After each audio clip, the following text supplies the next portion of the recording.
Tenemos un entrevistado de lujo, un hombre muy destacado, muy relevante en la política peruana. Me refiero al congresista Gino Costa. Él es, entre otras cosas, bueno, es abogado, ahí lo vemos, político peruano, ex ministro del Interior en el gobierno Alejandro Toledo y, como lo decíamos, actual congresista de la República Peruana. Muchísimas gracias por acompañarnos en Conexión Global. Buenas noches, Mónica. Gracias a ustedes. Usted es uno de los hombres claves del Partido Morado y de la política peruana. Lo decimos nosotros para que no se sienta abrumado usted. Está en todas las negociaciones en estos días claves y quisiera preguntarle si usted nos podría poner en perspectiva a su juicio cuáles son las raíces más profundas de esta crisis que es constante, pero de la reciente también que vive Perú.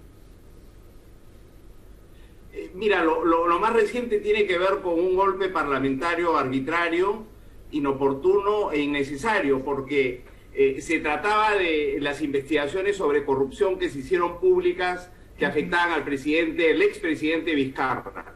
Y esas investigaciones seguían adelante, el presidente estaba sometido a ellas, las elecciones estaban convocadas a solo 5 meses y su gobierno terminaba en 8, en medio de una pandemia que no hemos terminado de derrotar y cuando la economía empezaba a dar las primeras señales de recuperación. De manera que la salida masiva a las calles de la juventud peruana fue una respuesta a eso.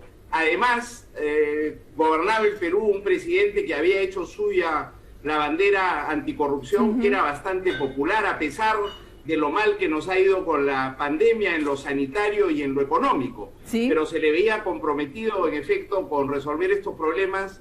Y a estas alturas había una parte importante de la población que no creía en las acusaciones de corrupción y que todavía apostaba, ¿no es cierto?, por la inocencia del presidente. De manera que esto explica un poco la respuesta airada de la gente masiva en las calles. Y cuando vamos más atrás, a los problemas de fondo que tiene el sistema político peruano, ¿qué rol juega, por ejemplo, la corrupción? 6 presidentes investigados por temas de corrupción, entre otras cosas, la mitad del Parlamento también con juicios pendientes. O sea, mucha gente decía, los que están siendo sometidos también a la justicia o sobre quienes hay sospechas, sacan a alguien que también está en la justicia, como Martín Vizcarra. Entonces parece haber también, con el tema de las universidades, con el tema de la minería ilegal, con el tema de las constructoras, Lavallato, un problema profundo con la corrupción y con las prácticas políticas. ¿Qué rol juega ese elemento en esta crisis, incluso más allá del hecho puntual que estamos viendo, las anteriores que también de las cuales hemos sido testigos?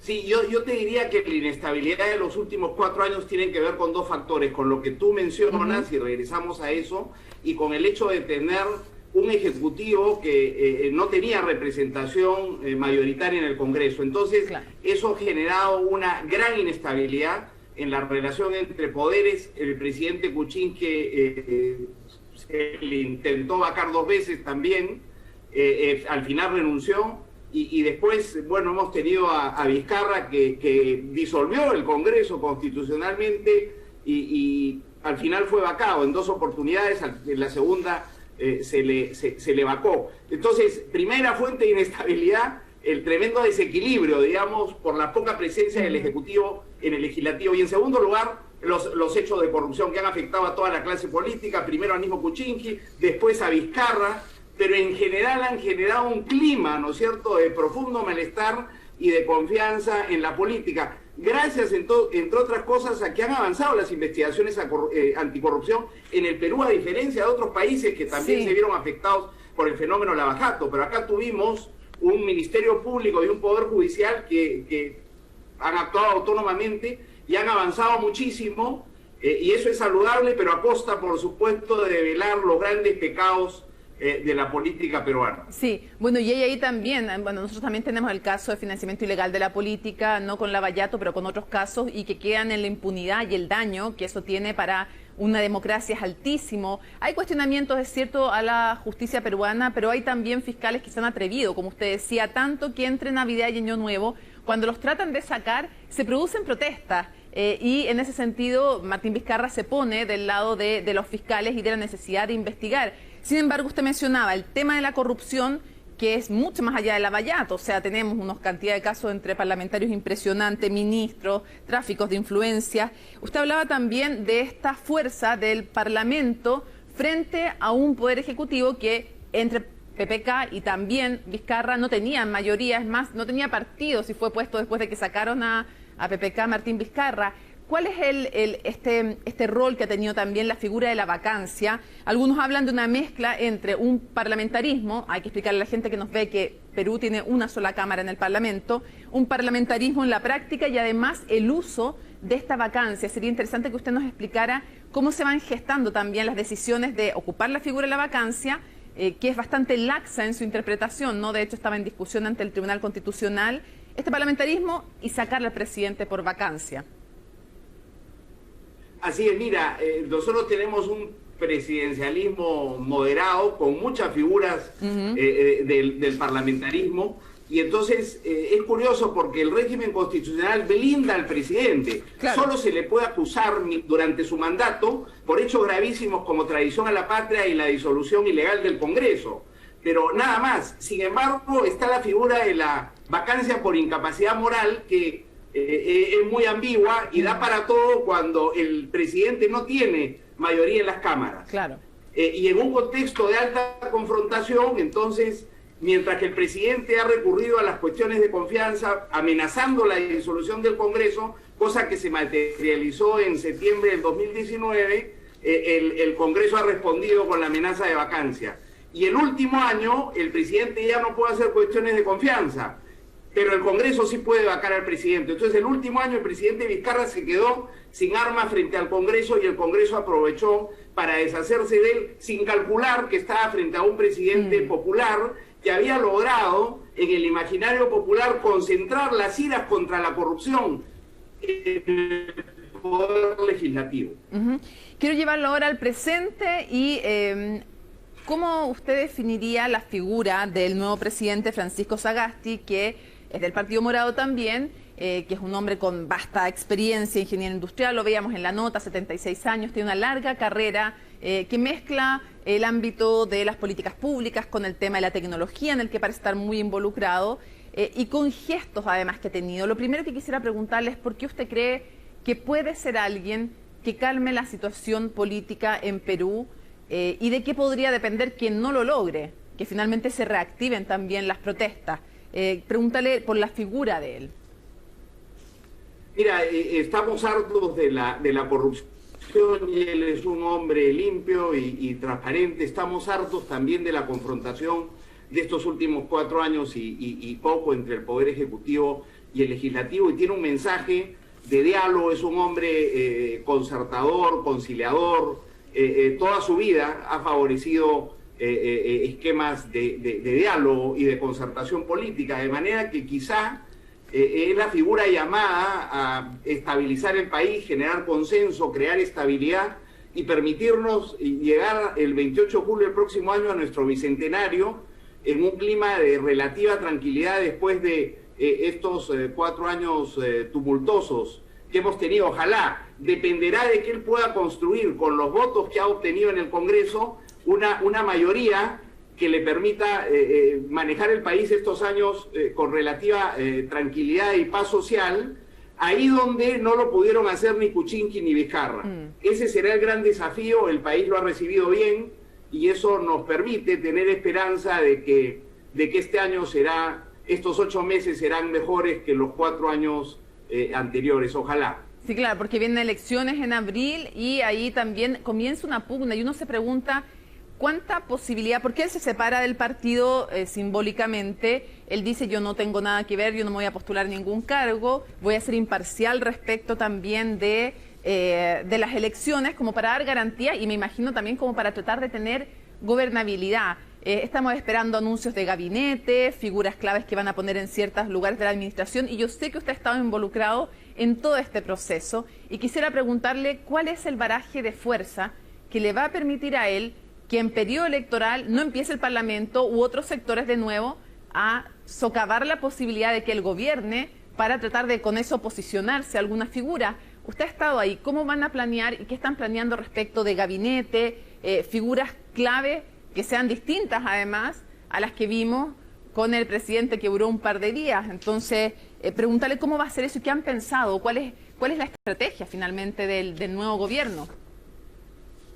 Mira, tendrá que ser un gabinete de independientes, más bien de centro moderado, sin presencia parlamentaria, a diferencia, digamos, del gobierno anterior. Además, un gabinete optimista sobre el futuro, que responda al clamor de la juventud por cambios, sintonizado con la juventud. Recuerda que el de Merino fue un gabinete restaurador de alguna manera, puso en amenaza los avances en la lucha contra la corrupción, los avances en la reforma universitaria, los avances democráticos que había vivido el país. Recuerda que con Vizcarra fuimos a un referéndum, aprobamos reformas constitucionales, había que construir sobre eso. Y este Congreso con Merino resistieron, al igual que el Congreso anterior, esas reformas judiciales y políticas y la lucha contra la corrupción. De manera que este será un gobierno que permita, por lo menos, estar en sintonía con la esperanza de que hacia adelante seguiremos haciendo reformas constitucionales, combatiendo la corrupción y consolidando la democracia, ¿no es cierto? Sí. Consolidando los avances en derechos y libertades que la gente reclama en estos días. Quisiera preguntarle por los primeros gestos que ha tenido el nuevo presidente. Primero, en su discurso, cuando pide perdón por el asesinato de estos dos jóvenes en medio de las protestas. Y segundo, también ir a ver a los heridos. ¿Cómo se toman esos dos gestos y cuáles más han de venir para que efectivamente sea visto como un presidente que se aparta de lo tradicional? Porque el propio Merino, que duró 2 días, tuvo efectivamente y tiene escándalos de corrupción, involucramiento de parientes, entrega de favores, en fin.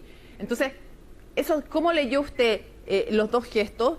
El del discurso, el de ir a ver a las personas heridas, y también las otras cosas que dijo en ese discurso. De hecho, lo termina leyendo un poema de Vallejo, de César Vallejo, que es para quienes no sepan, un poeta notable, muy, muy notable, el más grande poeta peruano, podríamos decir.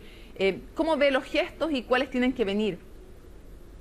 Bueno, Vallejo es con Neruda, son los dos grandes poetas latinoamericanos, ¿no? Y en efecto fue muy emocionante. Yo te diría que el gran desafío de Sagasti es restablecer la confianza ciudadana en la política y conectarse con el movimiento juvenil y de protesta que ayudó a derrocar a Merino. Y eso comienza por identificarse con las víctimas, atender a sus familiares y resolver los temas pendientes, gente todavía detenida y algunos desaparecidos. El último apareció ayer, después de varios días de detención, una cosa rarísima, cosa que no ocurre en el Perú. Entonces lo que sigue es investigar qué ha pasado, porque acá en Lima, a diferencia del resto del país, la policía tuvo un comportamiento muy inusual, muy provocador y muy violento. Entonces hay que hacer una investigación a fondo para determinar si aquí hubo una provocación que respondía a una estrategia para desestabilizar, ¿no es cierto?, las condiciones y terminar en un golpe de Estado o en una salida autoritaria. Claramente Merino representó una vuelta al pasado y una apuesta autoritaria donde había el peligro, ¿no es cierto?, de que durara más allá del 28 de julio, porque ¿quién se anima a asumir el poder cuando están convocadas las elecciones por solo 8 meses en medio de la tragedia de la pandemia? Parece que había un proyecto restaurador y autoritario, y las investigaciones tendrán que establecer si lo hubo y qué responsabilidades hay al respecto para poder avanzar en los próximos meses con relativa tranquilidad y concentrarnos en evitar la segunda ola, por supuesto, y en recuperar la economía con unas elecciones ejemplares para el Bicentenario. Esos son los desafíos, pero en el cortísimo plazo, lo que digo, ¿no? Recuperar la confianza ciudadana y identificación pues con la juventud es fundamental. Esa y generación... con desentrañar qué ha pasado en realidad detrás de estos hechos extrañísimos en el comportamiento de la policía. Sí, la llamada generación bicentenario, ¿no? Que no tiene el trauma que tuvo la anterior generación y las anteriores, por ejemplo, respecto de Sendero Luminoso y esa época que se vivió en Perú. Quiero cerrar preguntándole algo personal brevemente.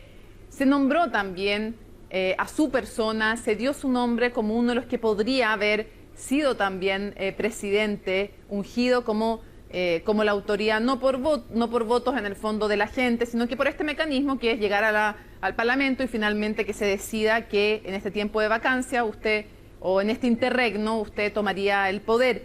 Su nombre también surgió, su nombre también estuvo dentro de los que escuchábamos como posible, pero da la impresión que el rol que usted jugó respecto, entre otros temas, del Tribunal Constitucional, impidió que usted llegara a ser el presidente de Perú. Quisiera preguntarle cómo fue eso dentro de lo que me pueda contar y por qué el rol del Tribunal Constitucional y la pugna que hay para designar a los ministros es tan importante y es tan feroz políticamente la pelea que se da ahí, para cerrar. Sí, bueno, lo que ocurre es que este Congreso complementario tenía que nombrar al próximo tribunal, a 6 de 7 magistrados del Tribunal Constitucional, que juega un rol fundamental en el equilibrio de poderes. Después de lo de Merino era imposible que lo hiciera. Pero bueno, esta era una pelea que veníamos dando dentro de la Comisión para la Elección del Tribunal Constitucional y por supuesto ahí me generé muchísimos enemigos y en el contexto también de concluir la reforma política y judicial. Y por eso cuando se propone mi nombre no hay el consenso entre las fuerzas políticas para salir adelante. Y ahí es que aparece la posibilidad de que sea Sagasti, que yo creo que era por su temperamento, ¿no es cierto?, por su apuesta, por el diálogo y la concertación, el hombre perfecto para un momento como este en el Perú. Estamos contentos y esperanzados de que le vaya bien, porque su éxito será el éxito de todas las peruanas y peruanos. Así lo esperamos todos y esperamos también que así lo entiendan todos los políticos en Perú. Le quiero agradecer que nos haya acompañado y tal vez estoy conversando ahora con un futuro presidente de Perú. Quién sabe si en el futuro finalmente, uno nunca sabe lo que termina deparando el futuro.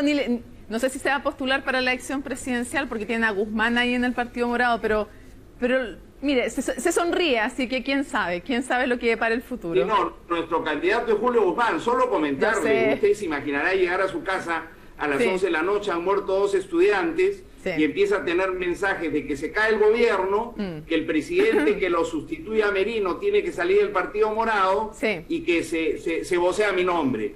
Y que usted recibe una llamada del líder de su partido que le pregunta si estaría dispuesto el día de mañana a asumir la presidencia de la República.